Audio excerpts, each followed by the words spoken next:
What happens when the world's most powerful leaders sit across the table, yet nothing truly changes? The highly anticipated meeting between Donald Trump and Vladimir Putin in Alaska was hyped as a turning point, but instead it became what many are calling the dummit, a summit in name only. Cameras captured the red carpet, the handshake, even Russian Foreign Minister Lavrov wearing a Soviet-era sweatshirt. But behind the spectacle, the war in Ukraine rages on, and the real questions of peace remain unanswered. Welcome back to Inside the Billionaires, where we explore the private lives and fortunes of the world's richest. Before we begin, make sure to subscribe and tap the bell so you never miss what comes next. Today, we're breaking down the strange theater of Trump and Putin's Alaska summit. What actually happened, what didn't, and why the future of this conflict still hangs in the balance. The much-hyped Alaska meeting between Donald Trump and Vladimir Putin was quickly branded a dummit instead of a summit, and for good reason. While the images of handshakes, red carpets, and motorcades played endlessly across the media, the actual results were hollow. No new agreements were reached, no progress was made toward peace in Ukraine, and no future roadmap was laid out. What should have been a historic gathering of two world powers ended as little more than a stage show. For those watching closely, this is a reminder that diplomacy is not about the cameras. It is about the leverage built beforehand. Summits succeed only when months of preparation, negotiation, and groundwork lay the foundation. Here, with barely a week's notice, it was clear from the start that substance would be absent. Calling it a dummit was more than satire. It captured the frustration of millions who expected at least a spark of progress. In the world of billionaires and global power brokers, such empty meetings highlight a truth. Appearances may dominate the headlines, but the real battles are fought elsewhere, on economic frontiers, military fields, and behind closed doors where deals actually shape the future. Summits that reshape the world are never rushed. They require months of planning, delicate back-channel negotiations, and countless drafts of agreements worked out by lower-tier diplomats long before the cameras arrive. Yet the Alaska meeting between Trump and Putin was thrown together in just 7 days, barely enough time to book flights, let alone settle the foundations of peace. This hurried schedule was a red flag from the start. Without adequate preparation, the meeting became little more than political theater, an attempt to fast forward to the finale without building the story. Wars do not end because two leaders shake hands for the cameras. They end because armies are exhausted, economies are pressured, and diplomats have cleared the obstacles in advance. In this case, none of those conditions had been met. For billionaires and global elites who quietly monitor such events, the rushed nature of this summit revealed its weakness. Just as a luxury superyacht takes years to design before it sails, meaningful diplomacy requires time to craft before it can hold weight on the seas of geopolitics. Instead, what we saw in Alaska was a rushed performance, doomed to produce spectacle without substance. No matter how many cameras flashed in Alaska, the most glaring absence was impossible to ignore. Ukraine wasn't there. And without Ukraine at the table, any talk of peace became little more than empty gestures. In the world of diplomacy, the nation fighting the war holds the ultimate veto. If Kyiv says no, then no agreement, handshake, or promise between Washington and Moscow can bring the guns to silence. This absence wasn't an accident. It was a symbol of how rushed and fragile the summit truly was. Imagine billionaires negotiating a massive business deal without inviting the shareholder who actually owns half the company. It simply doesn't work. By excluding Ukraine, the Alaska summit showed its limits before it even began. For those who hoped the meeting might end the bloodshed, the message was sobering. You cannot decide peace for someone else. Billionaires and power brokers understand this principle well. Control means having a direct seat at the table. Until Ukraine is included in the core of negotiations, any talk of ceasefire will remain an illusion, staged for headlines rather than grounded in reality. From the moment Russian Foreign Minister Sergei Lavrov stepped off the plane in a sweatshirt stamped with the old Soviet letters CCCP, the Alaska summit seemed designed for spectacle rather than substance. Even Russian reporters joined in, jokingly dining on chicken Kyiv, an insensitive jab while a real war still burns. Then came the awkward standoff. Who would exit their aircraft first, Trump or Putin?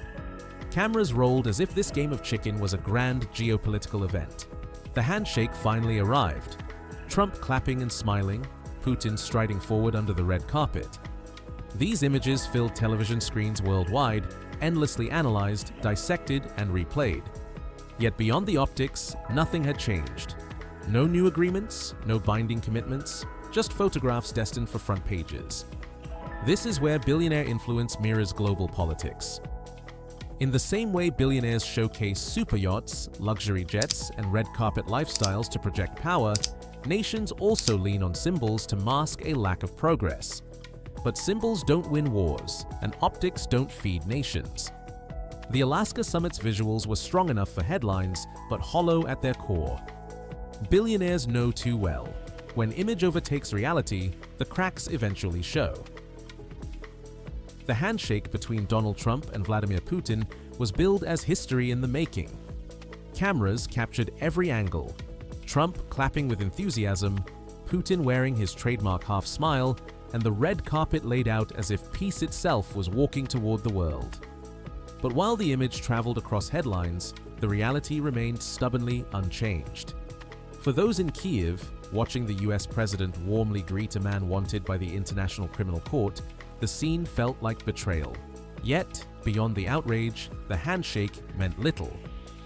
Wars are not ended by gestures. They are decided by artillery, logistics, and the grinding weight of economics. A single shipment of 155mm shells or HIMARS rockets carries far more weight on the battlefield than any clasp of hands in front of flashing bulbs. This is a lesson billionaires understand better than most.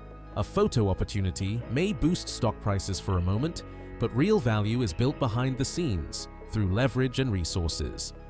The Alaska handshake may have satisfied the hunger for spectacle, but in the balance of war and peace, it was a drop in the ocean. Grand in imagery, empty in effect.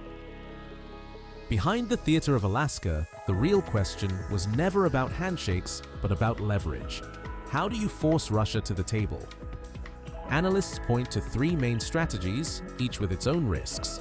The first is sheer military pressure. Flooding Ukraine with advanced weapons until Moscow realizes the cost of continuing the war outweighs any gains. This approach is brutal, expensive, and slow, but it has precedent in history. The second is economic warfare. Sanctions, trade restrictions, and financial isolation can weaken the Kremlin's capacity to fight. The Trump administration floated secondary sanctions on India for buying Russian oil, but the impact remains uncertain.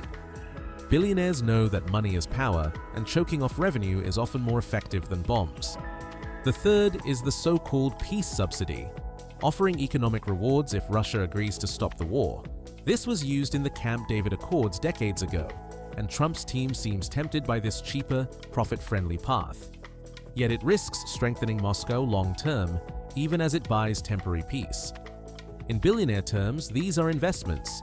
Military aid is high-risk capital, sanctions are disruptive mergers, and peace subsidies are payouts to keep the system afloat. The question is, which one will the world choose? When the cameras shut off and the leaders left the stage, the Alaska Summit ended with little more than echoes. There was no ceasefire announced, no sanctions tightened, no new arms pledged, and not even a firm date for another meeting. Putin's closing words, a casual invitation to host the next summit in Moscow, felt more like a punchline than a plan. For Ukraine, this meant another day of war with no relief. For Europe, it meant continued uncertainty about energy, borders, and security. And for the United States, it was a reminder that diplomacy without preparation is little more than a staged performance. The world was left with images of red carpets, awkward smiles, and hollow statements, but not with progress. In the world of billionaires, such outcomes mirror failed deals. The kind where meetings end with photo ops, but contracts remain unsigned. The Alaska Summit proved once again that power lies not in words, but in leverage. And until the balance shifts on the battlefield and in the economy, peace will remain out of reach. In the end, the Alaska Summit between Trump and Putin proved to be more of a photo op than a peace breakthrough. No ceasefire, no sanctions, no new military commitments. Just handshakes, vague promises, and an awkward invitation to meet again in Moscow. While the media obsessed over who stepped out of the plane first or what was served for dinner, the real battlefield remains unchanged. This so-called dummit reminds us that true power isn't in words but in leverage, economic, military, and political. And for billionaires who move in the shadows of world politics, these empty summits are a reminder of how fragile diplomacy can be when the stakes are global. If you enjoyed this breakdown, don't forget to like, share, and subscribe for more exclusive insights from Inside the Billionaires. What do you think? Was this summit progress or pure theater? Comment below. Thank you so much for watching, and we'll see you in the next episode.